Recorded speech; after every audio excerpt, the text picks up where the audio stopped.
සුබ දවසක්. Solar system එකේ නාලිකාවට ඔබ සාදරයෙන් පිළිගන්නවා. අපි හිතන්නේ විද්‍යාව ප්‍රශ්නයකට උත්තර තියෙනවා කියලා නේද? නමුත් අදටත් ලෝකයේ හොඳම විද්‍යාඥයන්ටවත් විසඳ ගන්න බැරි අභිරහස් තියෙනවා. අද අපි බලමු විද්‍යාව තාමත් පැහැදිලි කරගෙන නැති ඒ පුදුම රහස් 7ක් ගැන. පළවෙනි එක. අඳුරු පදාර්ථය ඩාර්ක් මැටර් විශ්වයේ ද්‍රව්‍යයෙන් 85%කට වැඩි ප්‍රමාණයක් අඳුරු පදාර්ථයේ බව විද්‍යාඥයන් විශ්වාස කරනවා. නමුත් ඒ ඇත්තටම මොන වගේ දෙයක්ද කියලා අදටත් කවුරුවත් දන්නේ නැහැ. දෙවෙනි එක. අඳුරු ශක්තිය ඩාර්ක් එනර්ජි විශ්වයේ වේගයෙන් පුළුල් වෙමින් පවතිනවා. ඒකට හේතුව අඳුරු ශක්තිය බව කියනවා. නමුත් ඒ ශක්තියේ ස්වභාවය තවමත් අභිරහසක්. තුන්වෙනි එක. ජීවය ආරම්භ වූයේ කෙසේද?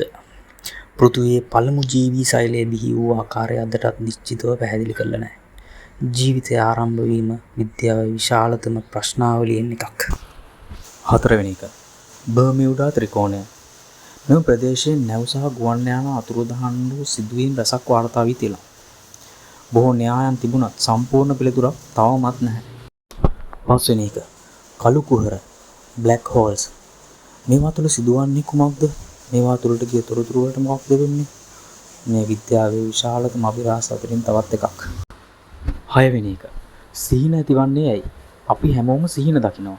නමුත් ඇයි අප සිහින දකින්නේ කියන ප්‍රශ්නයට නම් තවමත් හරිම පිළිතුරක් විද්‍යාඥයෝ අපිට ලබා දීලා නැහැ.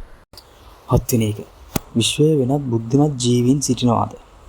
විශ්වයේ ග්‍රහලෝක බිලියන ගණනක් තිබුණත් මිනිසාර වෙනත් බුද්ධිමත් ජීවියක් තවමත් සොයාගෙන නම් නැහැ. මේ අපි තනියමද යන විශාලම ප්‍රශ්නය මතු කරනවා.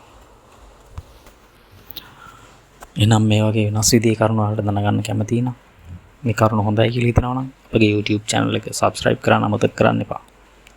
සුබ දවසක්.